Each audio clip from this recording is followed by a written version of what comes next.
Back. Okay. Okay. So yeah. Workability and disadvantage claims. So my first workability claim is that there are barriers in place for adding more PE, both teacher barriers and institutional barriers.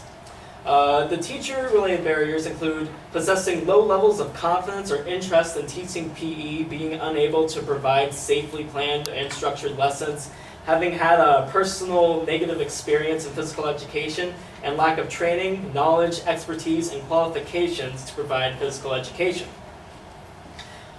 Institutional barriers for PE classes include budget constraints, scarce resources, reductions in time, provisions in the curriculum, absence of professional development, crowded curriculum itself, and lack of facilities and equipment.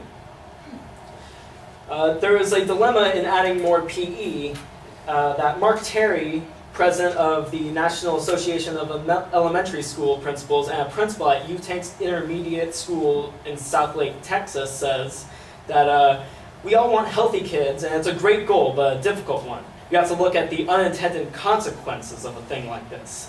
They are all well-meaning, and they are all good for kids, but you have to alter the amount of time you have for other subjects, he says. The problem is, what are you going to do less of? Are you going to do away with the art, or cut back on the music, or cut back on the minutes you have in the classroom? Which are all very bad, no good things.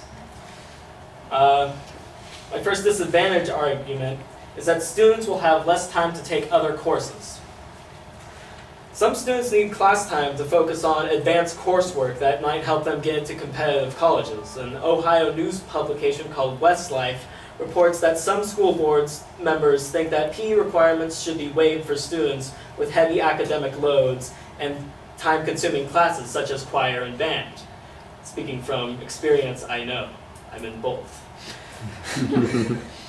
These students are often forced to take physical education classes during the summer in other districts that offer them, which can be a pain, especially if you have to drive to the district over, so that can be a time-consuming thing and weigh on your gas money too. Schools will also have to have less time to teach core classes. In an article I found on the Healthy Schools Act introduced by DC Council members Mary M. Shen and Vincent C. Gray, the reporter says, nowhere in her press release does Chen address the key issue, the fact that DC schools need to do a better job with the limited time they have.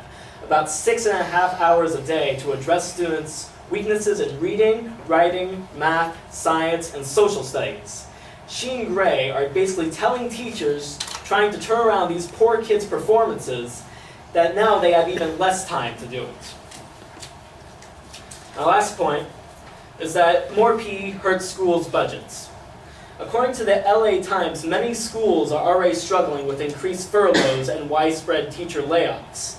If physical education were to become mandatory, then funds would be stretched even more sparsely. All right, give me some time, we'll prepare my next one.